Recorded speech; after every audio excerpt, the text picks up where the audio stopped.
So now that our floral sprays are all wired, what we're going to do is we're actually going to start on the cake itself. And if you noticed, it got a little beat up in the drive down from, or excuse me, in the drive up from San Diego, and then we had to run it through the rain. So this poor little cake has had quite a day so far.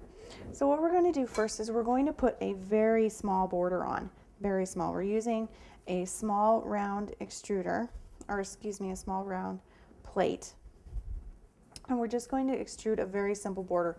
And the reason for this is we don't want our border to detract from the rest of the decoration on our cake. We really want the emphasis to be on that beautiful claddagh we're going to put in the middle, to be on those Celtic knots and those beautiful flowers we worked so hard on. So when it comes to our borders, we want something that's basically not necessarily minimalistic, but it's not noticeable, so that you're able to really pay attention to the parts that you worked hard on. So I've got some white fondant and I've just warmed it up in my hands before I put it in my extruder, and it's just going to make it a little easier to pipe out, or excuse me, to extrude out. And all I'm going to do is I'm just going to figure out where my back is, and that's where I'm going to put my seam. And I'm just going to kind of stick. And what I like to do is stick and just kind of run my border down.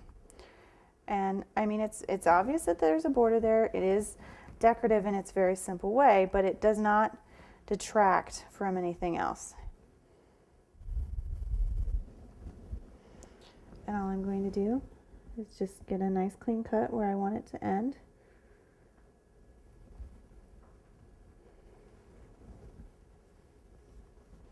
And push those two sections. And I'm going to repeat this process on the other two tiers.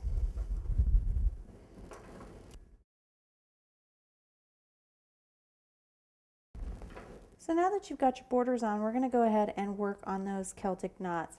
And the first thing you're going to want to do is cut that pattern out. And you want to really pay attention to where you're cutting, because you need to get out all those little extra spaces, but you don't want to cut into the knot itself. So take it slow, cut very carefully. And then what we're going to do is we're actually going to cut two of these, and these are actually going to be cut out of white, and their sole purpose is to just kind of very subtly accent the cake, white on white. We'll also be placing these sort of behind our floral sprays.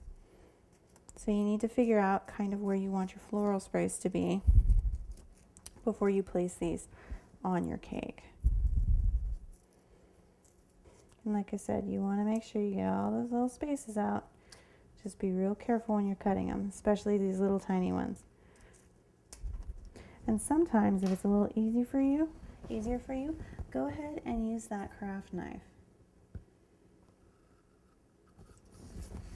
Although I would not cut on your corian board.